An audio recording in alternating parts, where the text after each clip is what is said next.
Hello, this is Arlene Whiteswan.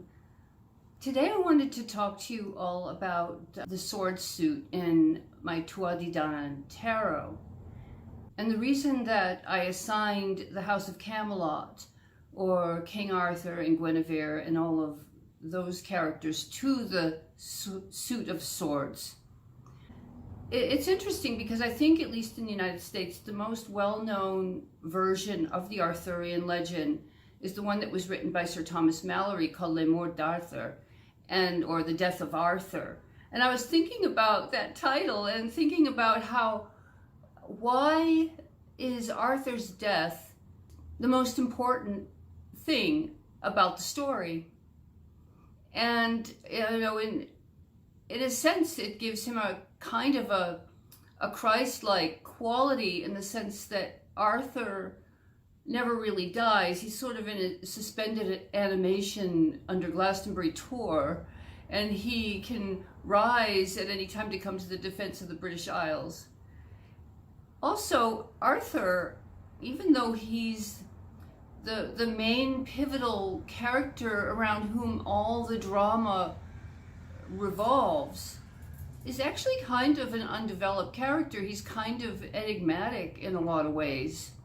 And there's also the fact that at least in Les Morts d'Arthur, his world is where all the drama of good versus evil plays out. And I think that suits the sword iconography, or I think that suits the sword suit. I think that applies to the sword suit.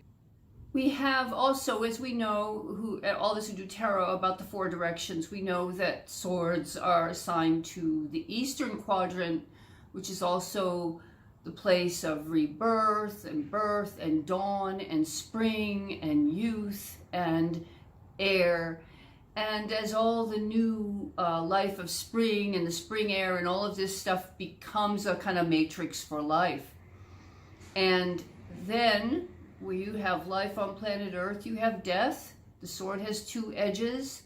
And it also shines, in the symbolic realm. I know some swords are big, rusty, looking iron things, but really we think of swords as something that shine.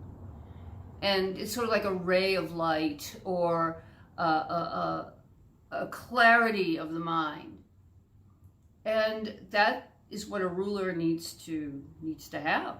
So in the respect that Arthur is in the East, we know the story of the sword and the stone, and how he was 12 years old and there needed to be a king of England, and he pulled the sword from the stone, and then he was coronated as the king. But he was only 12 years old, and he had Merlin as his advisor. And when you realize that, usually in films and stuff, that part seems to be glossed over a lot in favor of joustings and battles and all this more mature, manly stuff. But really, King Arthur was a kid. And I try to show that in the tarot deck. In fact, when I was instructed how to paint his particular image in the sword suit, he was a lot more fairy-like looking than I think most people would want him to be. So he looks very young. I try to age him a little bit, but he sits in Stonehenge, where his coronation took place. But he's not 12. He looks maybe 19 or something. But when you know how young Arthur was, it puts a whole new light on perhaps why things got so out of control for him. Soon after he becomes king, I don't say how old he was at that point, his half-sister, Morgan Le Fay, did a spell for him to have sexual relations with his other half-sister, Morgause. And the product of that union was Mordred.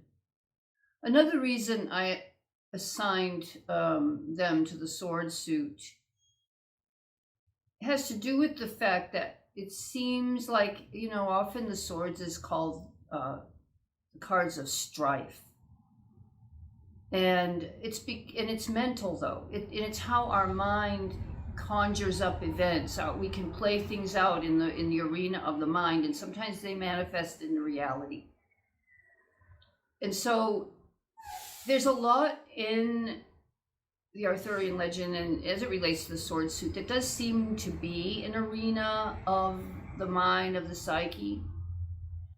And there's also the warrior element with the sword, and of course Arthur's coming of age comes with his being given the sword Excalibur by the Lady of the Lake, who is a fairy being. And the thing about Excalibur is it will help him win any battle, but the sheath will heal him of any wounds that he has. So the sheath is kind of the feminine and the masculine. So you also have this feminine masculine dynamic going on.